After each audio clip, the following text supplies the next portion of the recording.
Matthew chapter 26.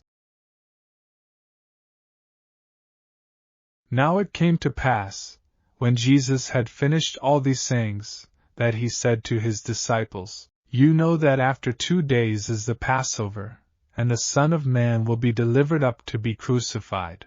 Then the chief priests, the scribes, and the elders of the people assembled at the palace of the high priest, who was called Caiaphas, and plotted to take Jesus by trickery and kill him. But they said not during the feast, lest there be an uproar among the people. And when Jesus was in Bethany at the house of Simon the leper, a woman came to him having an alabaster flask of very costly fragrant oil, and she poured it on his head as he sat at the table. But when his disciples saw it, they were indignant, saying, Why this waste? For this fragrant oil might have been sold for much, and given to the poor. But when Jesus was aware of it, he said to them, Why do you trouble the woman? For she has done a good work for me. For you have the poor with you always, but me you do not have always. For in pouring this fragrant oil on my body, she did it for my burial. Assuredly, I say to you, wherever this gospel is preached in the whole world, what this woman has done will also be told as a memorial to her. Then one of the 12, called Judas Iscariot, went to the chief priests, and said, What are you willing to give me if I deliver him to you? And they counted out to him 30 pieces of silver. So from that time he sought opportunity to betray him. Now on the first day of the feast of the unleavened bread the disciples came to Jesus, saying to him, Where do you want us to prepare for you to eat the Passover? And he said, Go into the city to a certain man, and say to him, The teacher says, My time is at hand. I will keep the Passover at your house with my disciples. So the disciples did as Jesus had directed them, and they prepared the Passover. When evening had come, he sat down with the 12. Now as they were eating, he said, Assuredly, I say to you, one of you will betray me. And they were exceedingly sorrowful, and each of them began to say to him, Lord, is it I? He answered and said, He who dipped his hand with me in the dish will betray me. The Son of Man indeed goes just as it is written of him. But woe to that man by whom the Son of Man is betrayed. It would have been good for that man if he had not been born. Then Judas, who was betraying him, answered and said, Rabbi, is it I? He said to him, You have said it. And as they were eating, Jesus took bread, blessed and broke it, and gave it to the disciples and said, Take, eat, this is my body. Then he took the cup, and gave thanks, and gave it to them, saying, Drink from it, all of you. For this is my blood of the new covenant, which is shed for many for the remission of sins.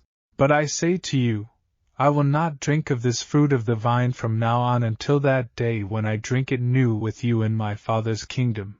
And when they had sung a hymn, they went out to the Mount of Olives. Then Jesus said to them, All of you will be made to stumble because of me this night, for it is written, I will strike the shepherd, and the sheep of the flock will be scattered. But after I have been raised, I will go before you to Galilee. Peter answered and said to him, Even if all are made to stumble because of you, I will never be made to stumble. Jesus said to him, Assuredly, I say to you that this night, before the rooster crows, you will deny me 3 times. Peter said to him, Even if I have to die with you, I will not deny you. And so said all the disciples. Then Jesus came with them to a place called Gethsemane, and said to the disciples, Sit here while I go and pray over there. And he took with him Peter and the 2 sons of Zebedee, and he began to be sorrowful and deeply distressed. Then he said to them, My soul is exceedingly sorrowful, even to death. Stay here and watch with me. He went a little farther and fell on his face, and prayed, saying, O my Father, if it is possible, let this cup pass from me. Nevertheless, not as I will, but as you will. Then he came to the disciples and found them asleep, and said to Peter, What? Could you not watch with me 1 hour? Watch and pray, lest you enter into temptation. The spirit indeed is willing, but the flesh is weak. Again, a second time, he went away and prayed, saying, O my Father, if this cup cannot pass away from me unless I drink it, your will be done. And he came and found them asleep again, for their eyes were heavy. So he left them, went away again, and prayed the third time, saying the same words. Then he came to his disciples and said to them, Are you still sleeping and resting? Behold, the hour is at hand, and the Son of Man is being betrayed into the hands of sinners. Rise, let us be going. See, my betrayer is at hand. And while he was still speaking, behold, Judas, one of the 12, with a great multitude with swords and clubs, came from the chief priests and elders of the people. Now his betrayer had given them a sign, saying, Whomever I kiss, he is the one. Seize him. Immediately he went up to Jesus and said, Greetings, Rabbi, and kissed him. But Jesus said to him, Friend, why have you come? Then they came and laid hands on Jesus and took him. And suddenly, one of those who were with Jesus stretched out his hand and drew his sword, struck the servant of the high priest, and cut off his ear. But Jesus said to him, Put your sword in its place, for all who take the sword will perish by the sword. Or do you think that I cannot now pray to my Father, and he will provide me with more than 12 legions of angels? How then could the Scriptures be fulfilled, that it must happen thus? In that hour Jesus said to the multitudes, Have you come out, as against a robber, with swords and clubs to take me? I sat daily with you, teaching in the temple, and you did not seize me. But all this was done that the Scriptures of the prophets might be fulfilled. Then all the disciples forsook him and fled. And those who had laid hold of Jesus led him away to Caiaphas the high priest, where the scribes and the elders were assembled. But Peter followed him at a distance to the high priest's courtyard. And he went in and sat with the servants to see the end. Now the chief priests, the elders, and all the council sought false testimony against Jesus to put him to death, but found none. Even though many false witnesses came forward, they found none.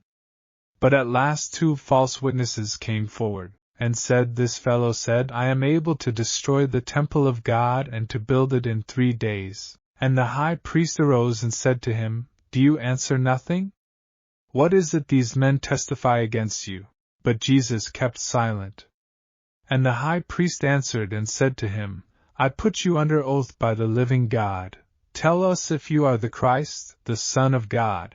Jesus said to him, It is as you said. Nevertheless I say to you, hereafter you will see the Son of Man sitting at the right hand of the power, and coming on the clouds of heaven. Then the high priest tore his clothes, saying, He has spoken blasphemy. What further need do we have of witnesses? Look, now you have heard his blasphemy. What do you think? They answered and said, He is deserving of death. Then they spat in his face and beat him. And others struck him with the palms of their hands, saying, Prophesy to us, Christ. Who is the one who struck you? Now Peter sat outside in the courtyard. And a servant girl came to him, saying, You also were with Jesus of Galilee. But he denied it before them all, saying, I do not know what you are saying. And when he had gone out to the gateway, another girl saw him and said to those who were there, This fellow also was with Jesus of Nazareth. But again he denied with an oath, I do not know the man. And a little later those who stood by came up and said to Peter, Surely you also are one of them, for your speech betrays you. Then he began to curse and swear, saying, I do not know the man. Immediately a rooster crowed.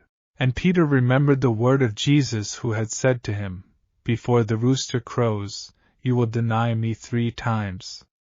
So he went out and wept bitterly.